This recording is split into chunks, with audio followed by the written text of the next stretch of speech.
What's good, people? Thank you for choosing Total Payout Podcast channel with your host Trouble. Today's date, June 1st, 2026. Got two baseball picks on deck for you today. Let's go ahead and get to it, man. We're going ahead and handicap these games. Go ahead and start with the first game we got. We got Chicago White Sox versus the Minnesota Twins. Chicago coming in 32-27. Minnesota coming in at 27-33.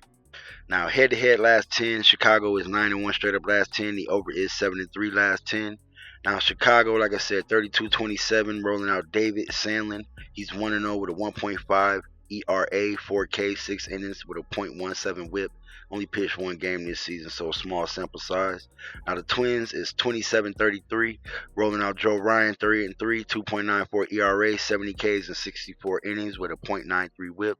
So not bad innings with not bad numbers with a great sample size for Ryan. So Ryan's been balling this season. I think he's on the trade block right now. So I think you want to keep pitching great, man, if you want to get to a great team. Now, the White Sox are 4-0 this season versus Minnesota, so they have swept the season series against Minnesota. So we do want to keep that in mind when handicapping that. Does Minnesota want to get some get back at home? Now, the season series, like I mean not the season series, the head-to-head last 10, 9-1, Chicago's over 7-3. Now, Chicago is over 13-6 last 19. The over is 4-1, Chicago last 5. Chicago White Sox is over 17-10-1 away from home overall, and then the White Sox are 6-6-1 away from home versus the American League, and they're 32-23-2 over under overall. Now, Minnesota is over 5-1 last 6. Their 4-2 last 6 is over at home on Mondays. Minnesota over 14-2-3 at home overall. They're 9-8-3 at home overall versus the American League, and then Minnesota 34-22-4 over under overall. Now, Vegas opened up on the total over 7.5. Now, my personal pick in this game, I'm gonna go ahead and take the over 7 and a hook. I'm gonna take both teams to play for me in this game. Like I say, the over numbers in this is great for me when I'm looking at when I'm looking under the engine as far as the total. The last 10 they're over 7-3. Total overall, White Sox 32-23-2 over under overall. Then Minnesota is not far behind, actually ahead, 34-22-4. So obviously we got some bats rolling out. With Sandlin, pitched one game, not a great sample size. So who knows? We might get the opposite. He's a young pitcher, so not familiar from Minnesota's perspective going against Sandlin. Obviously Ryan against Chicago, they have some familiarity with him, but let's hope that Minnesota can get to Sandlin at home, and get some runs off him early and get to the White Sox bullpen. We're just looking for 4-4 from each lineup, or somebody go ahead and give us 5-3 as far as the total final score either way. But I do expect both teams to at least get a couple runs off the starters and then a couple runs off the bullpen, and we can go ahead and get that open. Now, the second game we're going to take a look at is the Colorado Rockies versus the Los Angeles Angels. We got Colorado coming in 22-38 for the season. The Angels coming in at 23-37. Head-to-head last 10, Colorado was 6-4 straight up last 10. The over is an even 5-5 last 10. Now, Colorado's rolling out Kyle Freeland, 1-6 this season, 8.08 ERA, 39 Ks, 42 innings with 1.75 WHIP. So he's been atrocious this season. He may have hit that wall. He's been on the backspin. He's been Colorado forever, pretty much. So, it looks like he's on his downspin, just giving him what he got, which is pretty much nothing. The Angels are rolling out Jose Soriano, 6-4 this season, 2.65 ERA, 78 K, 71 innings with 1.15 WHIP. Soriano, first 2 months of the season, March and April, was 5-1. Came out rolling May. He was horrible in May. So obviously Soriano probably want to have a better better June. Obviously Freeland as well, but both pitchers had a bad May. So let's see what we got under the hood. This is their first meeting of the season.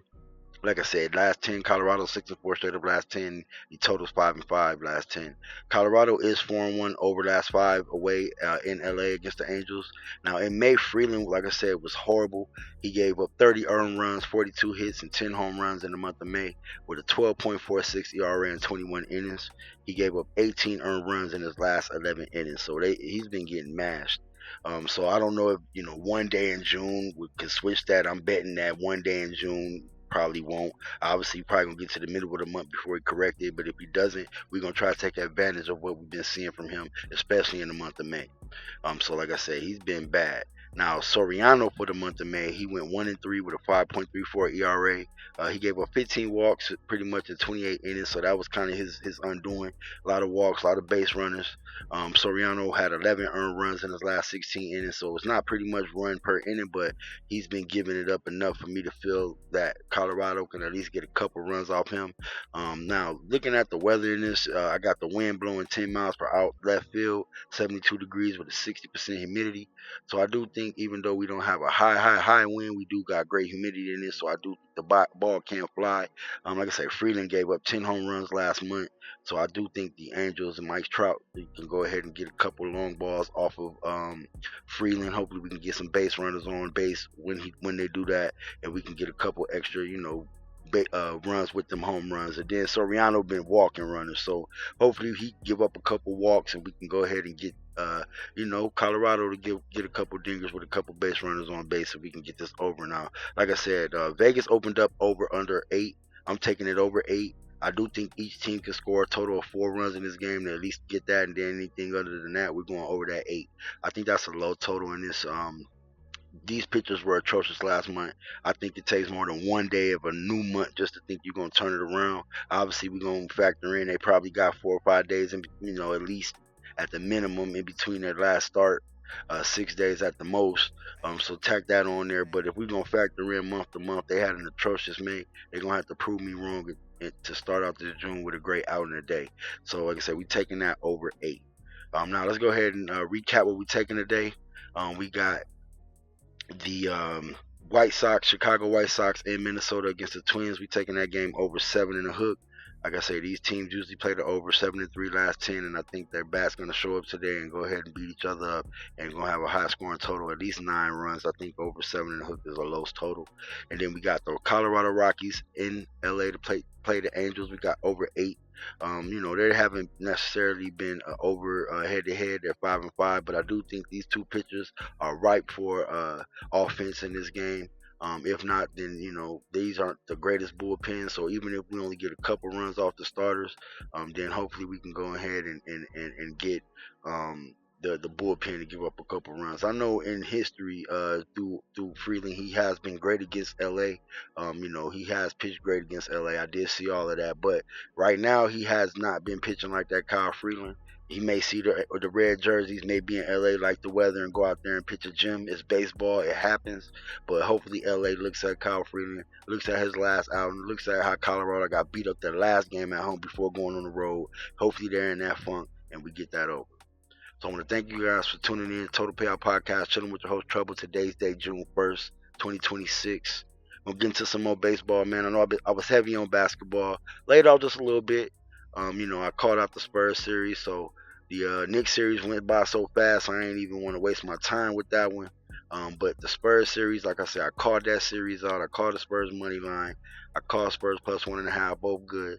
So I just looked at it. I felt, let it breathe. I ain't want to do game by game. Been kind of looking at baseball, playing baseball, kind of letting that breathe. Now I think it's time to strike. A couple months went by. You got your teams who've been overachieving. You got your underachievers. So now it's time to kind of sit back and try to take advantage of the correction that I think gonna start happening within baseball. So you're gonna start seeing me post a lot more on baseball, get some WNBA in there, and obviously you got the NBA finals in there. But I look forward to some more baseball from me for the baseball bettors out there. And if you're not a baseball bettor like that, feel free to go ahead and just ride with me, man, and see if we can go ahead and make some bank this summer. Like I said, I do appreciate you guys giving me a couple minutes out your day. This is your boy Trouble, Total Payout Podcast. Please give me a like, comment, and subscribe at the end of this video. I greatly appreciate that. And like I always say, please stay out the way. Just trying to see another day. Thank you.